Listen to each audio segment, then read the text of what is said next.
Thank you sir. मेरा नाम सत्यपाल सिंह, मैं टीजीटी साइंस राजकीय वरिष्ठ माध्यमिक विद्यालय बुडोली, खंडखोल, जिला रेवाड़ी, हरियाणा वहाँ कार्यरत हूँ विज्ञान अध्यापक के पद पर। और बड़ा ही गर्व महसूस होता है सर जब राष्ट्रीय शिक्षक पुरस्कार प्राप्त होता है। तो मैंने कभी सोचा भी नहीं था और केवल अखबार के माध्यम से पढ़ता था कि राष्ट्रीय शिक्षक पुरस्कार, लेकिन वहाँ जाकर के बहुत ही बड़ी अनुभूति हुई मुझे कि प्रधानमंत्री महोदय और राष्ट्रपति महोदया के हृदय में शिक्षक के प्रति जो सम्मान है वो देखने को मिला। तो उस वहाँ जाने के बाद में इस पुरस्कार की जो अहमियत है वो मुझे पता चली। बहुत ही अच्छा लगा सर। और ये पुरस्कार खुद स्वयं प्रधानमंत्री भी और राष्ट्रपति महोदया दोनों ने हमें पूरी तरह से अपने जीवन के व्यक्तिगत संस्मरण सुनाए जो उनके अध्यापकों से जुड़े हुए थे। राष्ट्रपति महोदया ने तो बताया कि मैं मिस करती हूँ क्योंकि वो पूर्व में शिक्षिका रह चुकी, तो वो उन्होंने बताया कि मैं अपने स्टूडेंट को भी मिस करती हूँ और अपने टीचिंग प्रोफेशन को भी मिस करती हूँ। इसी प्रकार से प्रधानमंत्री जी ने भी करीब 1.25 घंटा हमारे साथ व्यतीत किया, अपने आवास स्थल पर हमें बुलाया और उन्होंने भी अपने जो गुरु थे उनके बारे में बताया। और आज भी वो अपने जो गुरु हैं उनसे जुड़े हुए हैं और काफ़ी किस्से सुनाए क्योंकि उनके गुरु अब भी उनको पत्र लिखते हैं। और प्रधानमंत्री जी ने कहा कि एक नई पहल आपको करनी चाहिए और बच्चों में भी वो चीज़ें विकसित करें कि कोई भी समारोह होता है तो हम अपने रिलेटिव्स को बुलाते हैं या फिर अपने यार दोस्तों को बुलाते हैं, तो उसमें इनसे हम पढ़े हुए हैं उन अध्यापकों को जरूर निमंत्रण दें, उनको जरूर बुलाएं। शादी समारोह या अन्य कोई समारोह होता है तो उसमें अपने गुरुओं का जरूर सम्मान करें और वहाँ निमंत्रण भेज करके उन्हें जरूर बुलाएं। आपकी जो चयन की प्रक्रिया कैसे चयन हुआ था, शुरुआत कैसे आपने नॉमिनेशन किया था? सर मैं 4 बार राष्ट्रीय शिक्षक पुरस्कार के लिए अप्लाई कर चुका और 4 बार ही मैंने स्टेट लेवल के ऊपर अप्लाई किया था। 2021 में मेरा राज्य स्तर के ऊपर मैं चयनित हुआ था और हमारे महामहिम राज्यपाल श्री बंडारू दत्तात्रेय जी ने मुझे सम्मानित किया था। तो राष्ट्रीय राज्य पुरस्कार मुझे 2021 में मिल चुका। उसके बाद सर भारत रत्न से सम्मानित बहुत ही उच्च व्यक्तित्व जो विज्ञान विषय से जुड़े हुए हैं, प्रोफेसर CNR राव जो भारत के प्रधानमंत्री के राष्ट्रीय वैज्ञानिक सलाहकार परिषद के अध्यक्ष भी बहुत लंबे समय तक रहे हैं और जिन्होंने 56 केमिस्ट्री की बुक्स लिखी हुई है और नैनो टेक्नोलॉजी के फादर माने जाते हैं इंडिया के, वो 2 अध्यापकों को साइंस टीचर्स को अवार्ड देते हैं साल में और 2 ही वैज्ञानिकों को अवार्ड देते हैं। तो एक क्योंकि वो कर्नाटक से हैं तो एक कर्नाटक के अध्यापक को चुनते हैं और एक रेस्ट ऑफ कर्नाटक पूरे भारत के जो राज्य हैं उनसे एक अध्यापक को चुनते हैं। तो उसमें भी मेरा चयन हुआ था और 2022 के लिए, और 28 जून 2022 को उन्हें मुझे सम्मानित किया। तो वो पुरस्कार भी मेरे लिए मायने रखता है क्योंकि वो विज्ञान की एक हस्ती है, बहुत ही उच्च व्यक्तित्व है और जिन्होंने अपना पूरा जीवन लगभग 90 वर्ष के हो चुके पूरा जीवन विज्ञान के क्षेत्र में लगा दिया। क्या आधार रहता है, क्या देखा जाता है? अब मैं आपको सर ये बताता हूँ कि जो अभी राष्ट्रीय शिक्षक पुरस्कार जो आपने प्रश्न पूछा उसकी चयन प्रक्रिया क्या होती है। तो उसमें जो आपने उपलब्धियाँ हासिल की है उनको ऑनलाइन सारी की सारी उपलब्धियों को भेजना होता है और उसके बाद एक टीम बनाई जाती है, जिला स्तरीय कमेटी का गठन होता है जिसमें DSC से शिक्षा विभाग पंचकूला से डायरेक्टर, डिप्टी डायरेक्टर्स या ज्वाइंट डायरेक्टर को यहाँ भेजा जाता है जिला स्तर पर। DO साहब जिला शिक्षा अधिकारी उसके चेयरमैन होते हैं और एक नुमाइंदा DC साहब का होता है। ये 3 जो सदस्यीय कमेटी है वो जो अच्छा कार्य करते हैं अध्यापक तो उनके अंक निर्धारित करके और आगे भेजते हैं। DSC लेवल पर 2 कमेटियां होती है, एक लोअर और एक अपर। तो उसमें भी ज्वाइंट डायरेक्टर या डिप्टी डायरेक्टर्स की 4 सदस्यीय कमेटी होती है जो 9 सदस्यों का चुनाव करके और आगे के लिए भेजते हैं। उसके बाद में SCRT डायरेक्टर, DSC के जो डायरेक्टर हैं वो और एक दिल्ली से डायरेक्टर लेवल का कोई अधिकारी वो फाइनलाइज करता है। 3 अध्यापकों को वो शॉर्टलिस्टेड करते हैं और वो 3 अध्यापकों का फिर प्रेजेंटेशन होता है जो केंद्र की ओर से शिक्षा विभाग भारत सरकार की ओर से जो कमेटी होती है जो विभिन्न एक्सपर्ट होते हैं उन वो चयनित करते हैं जिसमें 10 मिनट का प्रेजेंटेशन होता है और 5 मिनट के प्रश्न उत्तर होते हैं। इस प्रकार से सर चयन किया जाता है। एक हमने देखा आपका, क्योंकि उससे पहले भी हमने आपकी न्यूज कवर की थी, तो जैसे आपका पढ़ाने का तरीका किस तरह से रहता था पूरा स्कूल के अंदर, किस तरह से आप करते थे? जैसे आपने खुद का अपना सिलेबस भी शायद ऐड कराया है, सिलेबस भी लिखा है। सर जहाँ तक उपलब्धियों की बात है तो मैं थोड़ा सा शॉर्ट में बता देता हूँ कि मैंने 5 किताबें लिखी हुई है और तीसरी, चौथी, 5वीं की EVS जो पूरे हरियाणा के बच्चे पढ़ रहे हैं सरकारी स्कूलों के, और 2 किताबें साइंस मॉड्यूल्स की लिखी हुई हैं जो 6ठी से 8वीं तक साइंस आधारित हैं, जो अध्यापक और विद्यार्थियों के लिए जो चैप्टर मुश्किल होते हैं उनको सिंप्लीफाई करके हमने बनाया हुआ है CRT गुरुग्राम में।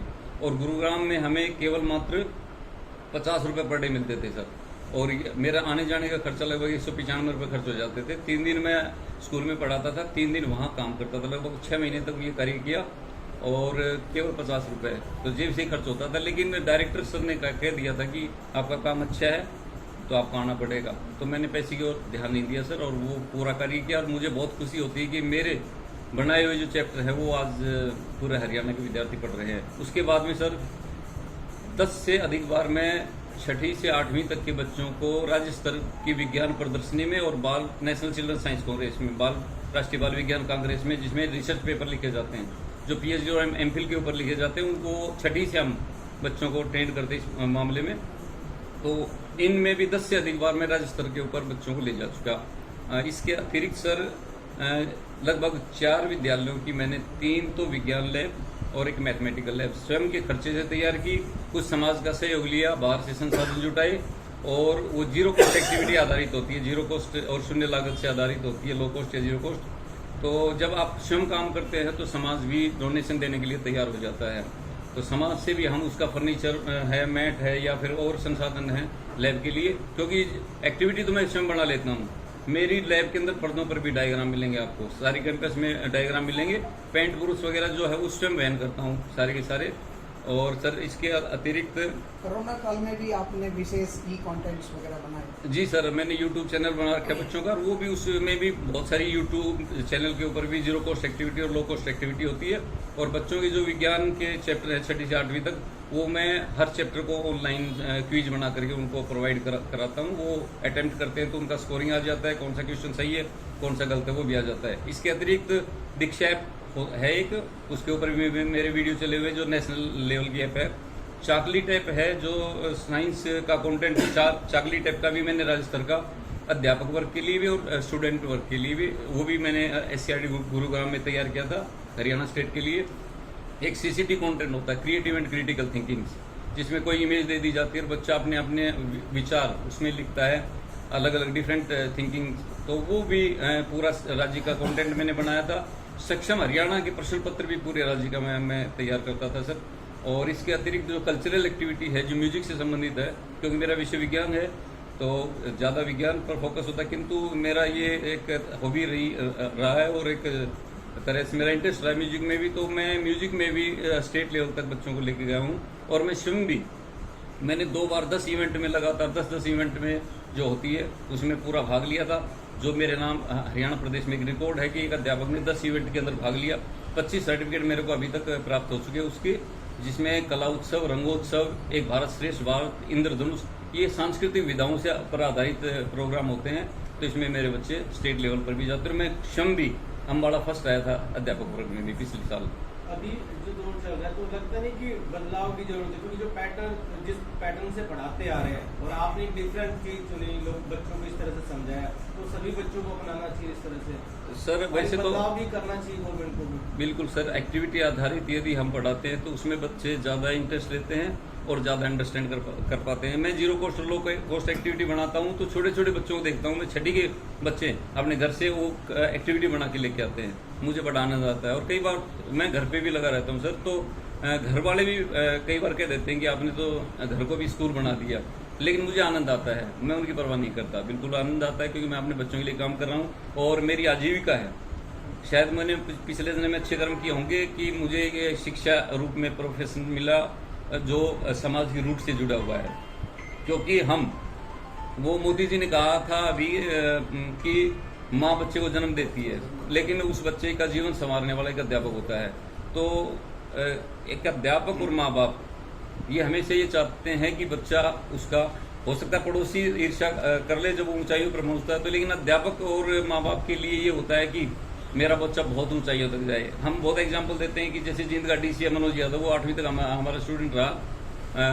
एक एएसपी है गुड़गांवा, और न्यूरो सर्जन है, ऑर्थो है, एमडी है। तो मैं तो ये समझता हूँ कि एक अध्यापक अगर 10 विद्यार्थियों को मेडिकल क्षेत्र में अच्छा पहुंचा सके, 5-7 बच्चे यूपीएससी में सेलेक्ट हो जाएं या आईआईटी करे, तो उसका जीवन सफल है सर। अभी सर बच्चों में देख रहे कि तनाव ज्यादा रहता है पढ़ाई के साथ साथ, जो बोर्ड के एग्जाम होते हैं, तो आप क्या कहेंगे ऐसे बच्चों को कि किस तरह से?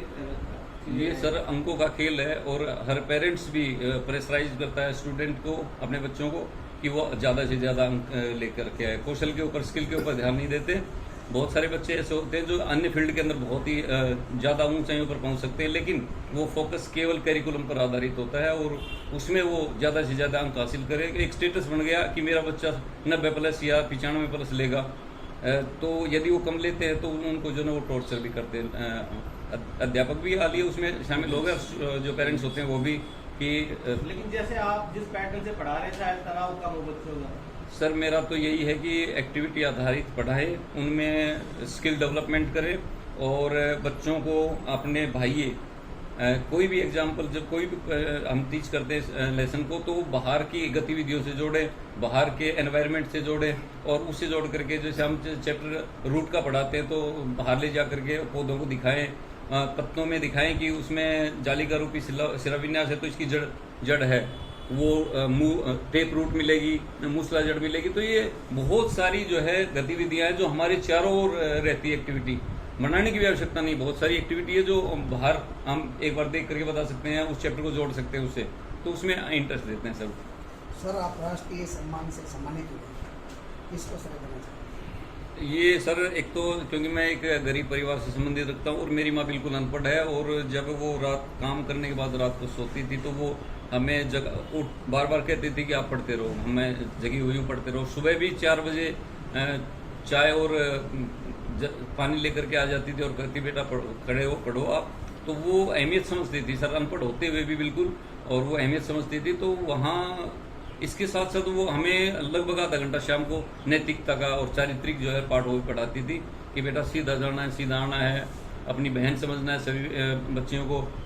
वो आज भी हमें याद है सर, और उनकी बदौलत है। और ये जो अवार्ड है वो मैं समर्पित करता हूँ अपने विद्यार्थियों को, क्योंकि उन्हीं के द्वारा ये पहचान मिली है। उन बच्चों ने अच्छा काम किया, वो राज्य स्तर के ऊपर गए, और मेरी अचीवमेंट जो है, उपलब्धियों में उनका योगदान काफ़ी है, तो वो बहुत ही मायने रखता है सर। और हर अध्यापक से भी ये कहना चाहता हूँ कि अपने बच्चों को जब आप यूपीएससी में देखना चाहते हैं, अपने बच्चों को जब मेडिकल क्षेत्र में अच्छा डॉक्टर देखना चाहते हैं, अच्छे इंजीनियर देखना चाहते हैं, क्योंकि हर पेरेंट्स ये चाहता है उसका बच्चा बहुत ऊंचाइयों तक जाए, तो हम एक गरीब और आर्थिक रूप से कम संपन्न जो है व्यक्तियों के बच्चों को पढ़ा रहे हैं। और हमारा दायित्व बनता है कि जब हम अपने बच्चों को ऊंचाइयों पर देखना चाहते हैं, तो उन गरीब बच्चों में भी वही प्रतिबिंब हमें नजर आना चाहिए। उनके साथ भी हमें ज्यादा से ज्यादा मेहनत करनी चाहिए, और हमारी आजीविका भी उन पर आधारित है, तो हमें अपना श्रेष्ठ उनके ऊपर खर्च करना चाहिए। क्योंकि हमारा जो जमा पूंजी है वो एक स्टूडेंट है, और किसी भी वृद्ध व्यक्ति से भी आप पूछोगे तो वो भी बता देगा आपको कि उस समय हमें वो अध्यापक बहुत अच्छा पढ़ाता था सर। तो वो एक पूंजी है हमारे लिए कि कोई स्टूडेंट ये कहे कि वो अध्यापक हमें अच्छा पढ़ाता था, तो वो हमेशा अमर हो जाता है, वो अध्यापक भी अमर हो जाता है सर।